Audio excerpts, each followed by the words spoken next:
pagkaluto ng gulay. Paano nag-start ang career ninyo sa showbiz? Ako,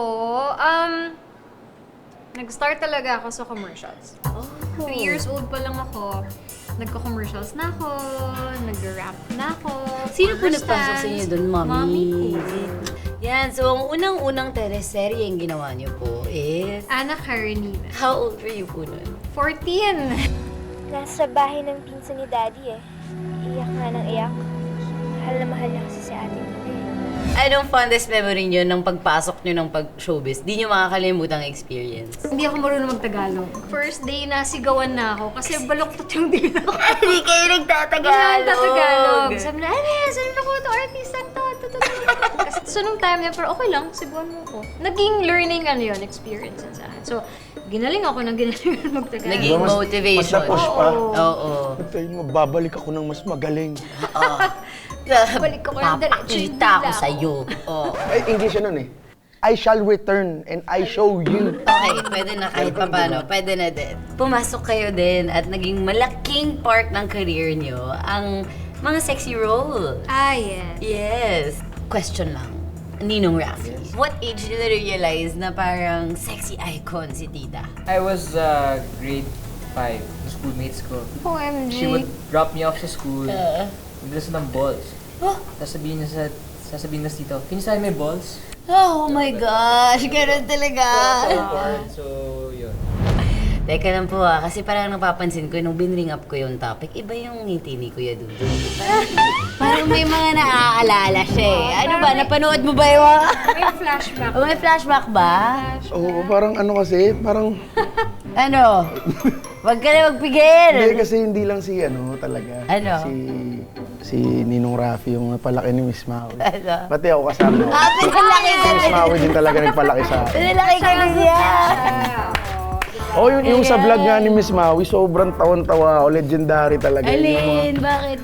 Sa vlog kasi ni Miss Maui, ang tawag niya sa mga Yung mga ka-childhood. ka-childhood. Ngayon, pag every time pinapanood ko siya, tapos sinasabi niya, oh, kamusta kayo mga ka-childhood? Talagang parang pag-childhood, wow! Natatamaan Let's ka! go! So, anong lakad natin ngayon, Miss Maui? I'm just really curious, how do you feel about that? Na being a sexy icon? Okay lang. Congratulations, guys. Ganon, ganon I mean, po. it's more of parang, hindi mo may iwasan yun eh. Kasi nga, syempre, babae ngang nakabihis ng balot na pinagpapantasyahan. Sa totoo, sa Diba? totoo. What more yung, like kami, nagsisexy. Kita naman po And na now, sobrang- talagang transitioning na to different roles. Like, ito, kontrabida na nga ako sa GMA. Kaya for the longest time. Puro kontrabida na talaga. So, nagka-transition na rin talaga. Kailan pa kayo nagsimulang magbabuyan ng asawa ko? Sabihin mo sa akin! Sabihin mo! Matagal na! Matagal na akong kabit ni Kevin!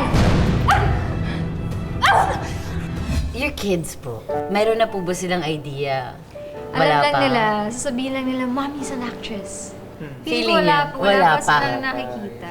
But I'm ready to when the time comes. Kasi yung eldest ko 11 na eh. 11. Naku, konti na lang yun, magtatanong na yan. Magtatanong. Good morning, guys! Say good morning! Morning! You are co-parenting with The dad? the dad of your two yeah. boys. Yeah. Kamusta po ang setup niyo?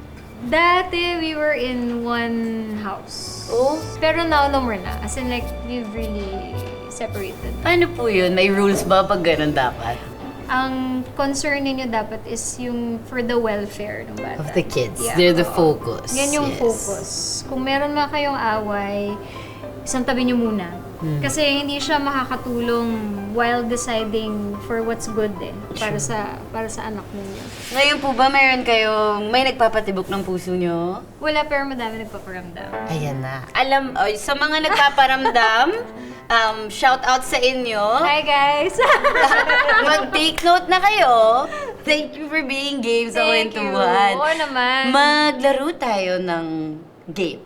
Okay. I'm sure you're familiar with charades. Okay. The words are connected po sa inyo, Miss Maui. Sa akin? Yes, so ikuwento nyo ng onti yung background ng word, okay? Okay.